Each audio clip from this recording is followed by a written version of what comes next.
I usually don't hold that much weight in preseason games because it's the preseason, the games don't count, teams aren't really running their full lineups, players aren't playing 35 to 40 minutes a game.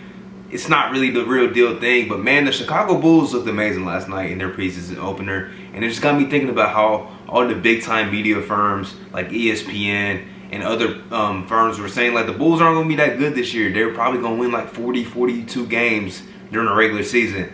And after all the moves they made this last offseason, which improved their roster drastically, I think that's BS that they don't think the Bulls are going to be a good team. And from what I seen last night, and when I rewatched some of the clips earlier, the Bulls, I think they're going to be a very, very good team. It might take a minute for it to click on the regular season stage, but they're going to be a good team. So we'll just call this my overreactions because I think they're going to be a very good team. Welcome back to the channel, Reek Knows Hoops. I'm your host, Tyreek. Be sure to leave a like, subscribe if you are new. Talk about NBA basketball pretty much daily over here. So if you love hoops, man, this is the place for you. And the Chicago Bulls, man, last night we got to see Lonzo ball. We got to see DeMar DeRozan make their debuts. We didn't even get their full lineup, man. They didn't have Patrick Williams. Kobe White's still injured. They didn't have their full lineup out there.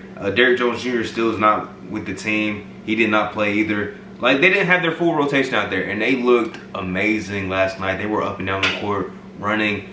Look, we're gonna get to everything, but this is the effect of having good playmakers. And I'm not even just singling out Lonzo Ball. I'm giving credit to DeMar DeRozan, Alex Caruso as well.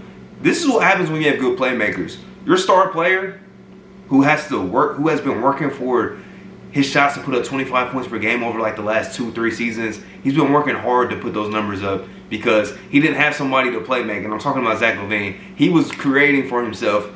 Look, last night, most of Zach Levine's buckets were set up for him. And that's probably the most assisted plays I've seen Zach Levine get in one game, probably in his entire career. At least as far as his Bulls days. He was getting pretty much set up on the majority of his buckets. I think he shot, it says here, 9 for 14 last night, 4 or 6 from 3. A lot of them were catch and shoot. He was cutting backdoor, alley-oops on the fast break. Zach Levine was getting set up smoothly by Lonzo Ball, by DeMar DeRozan. That's gonna pay dividends, man. Zach Levine won't have to be in his Superman bag every night just for the Bulls to be competitive. That's why I've been trying to tell people, like, I reference my dad a lot in these videos, and that's because we talk about basketball more than anything else. And he says basically like he doesn't know how Zoe is really gonna fit, how much he really affects the game. And I try telling him, man, and my dad's somebody that, like, some of his favorite point guard molds are guys like Jason Kidd, guys that are, you know, real deal floor generals that do a little bit of everything. And I was trying to explain to him, like, that's what Zoe kind of is. He just didn't get to, you know, really show that in New Orleans when his game took a big leap forward as far as the three-point jump shooting, and I think just his confidence as a whole and as a defender. He didn't really get to show that playmaking because they want the ball in B.I.'s hands. They want the ball in Zion Williamson's hands. He didn't get to show that last season. He was basically a 3-and-D wing.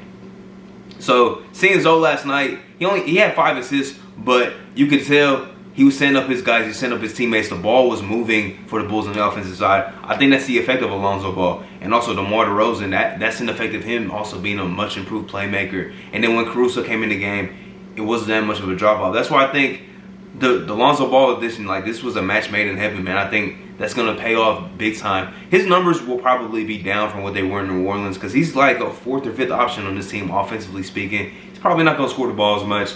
Assists might be down a little bit because he's sharing the ball with he has multiple ball handlers next to him. Zach Levine can play make a little bit. DeMar DeRozan is a good playmaker. Even Vucevic at the center position is a pretty decent playmaker himself. So numbers might be down across the board, but I think impact wins is going to be something that's up for Zoe and obviously up for the Chicago Bulls team.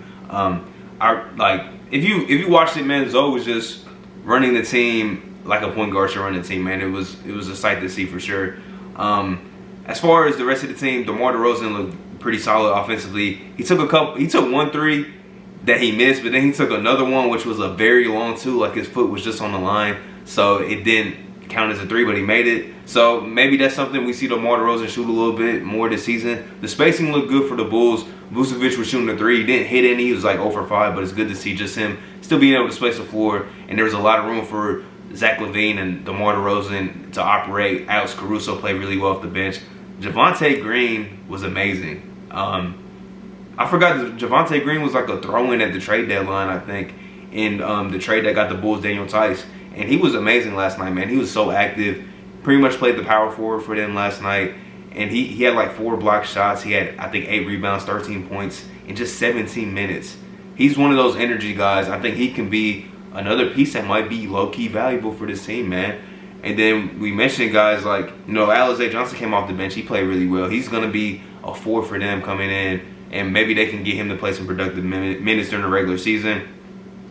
Mentioned Alex Caruso playing really well. The Bulls, they look very good, and they didn't even have all their guys, man. I just had to rant. I had to rant about these Bulls. They didn't have all their guys, man. Patrick Williams still hasn't not been with this team. I'm not sure if he's injured. I'm gonna have to double check on that. But he's not with the team right now, and Kobe White's not with the team because he's rehabbing an injury that he's probably gonna miss like the very beginning of the regular season, but he should be back shortly. Dude, like the Bulls, I don't get why people did not give this team a lot of credit over the offseason. Like, it's either you really love the Bulls offseason or you hated it. And it's funny to me because, one, Zach Levine has never played with this much talent, and the Bulls were still competing for the play-in last season. And then they got Vucevic, which is the most talented player he's played with since he left Karl-Anthony Towns in Minnesota. And now, like, they add another all-star caliber player in DeMar DeRozan and Lonzo Ball, who's a very, at least above average point guard. I think so. Like, his numbers don't really speak for how valuable he's going to be for this team. I'm going to say that much. That's why he got the big payday in the offseason. And the pieces, you get to move Kobe White to the bench, who that's what his role is probably going to be best, is as a 6th man, come off the bench and get buckets. You still have Patrick Williams. If guys like Javonte Green can carry this into the regular season, Alize Johnson can carry this into the regular season. Matt Thomas was shooting the lights out for them last night. If guys like that can carry this on into the season, man, the Bulls have a formidable rotation, and they have guys that not only can create for themselves, but can create for others in DeMar DeRozan and Zach Levine. Lonzo Ball can create for others. He can help run the break. He's a good defender. Defenses might be a little bit of a question, but they looked really good last night. It was against the Cavs. We cannot forget that. And Cleveland, we know they're probably bottom of the East material right now. But it was good to see DeMar DeRozan, you know, getting in passing lanes, blocking some shots. But yeah, I know it's just preseason, and I'm trying not to let this game hold too much weight because it's just preseason. It's also against the Cleveland Cavaliers. But I think Bulls fans should be optimistic, man, because this is the most talented roster that y'all have put out since probably like 2015, maybe 2016. It's been a long time since y'all put out a roster that is this talented on paper. And I think head coaching is better than it was the last time y'all were a postseason team. I think Billy Donovan is a very good coach. And the talent-wise, man, you have Zach Levine, who is a perennial all-star. DeMar DeRozan has been a previous all-star, but I think his game is much more well-rounded now than when he was an all-star in Toronto.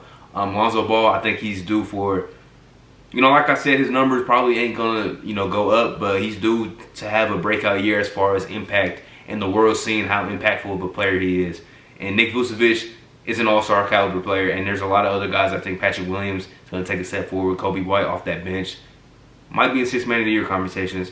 And a lot of other guys, man. Bulls fans should be very optimistic. I'm excited to watch more of this team, man, because if last night's any indication, I'm going to be watching a lot of Bulls games this year just, you know, out of pure enjoyment. You know, I watch a lot of basketball anyways, but the Bulls will probably be at the top of my watch list if they continue to play somewhere in this element, because they looked amazing last night. Yeah. Shout out to the Chicago Bulls.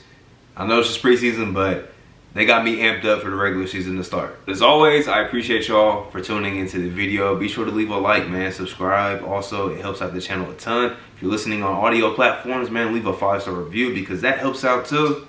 And I'll be back next time to talk more hoops with y'all, man. Peace.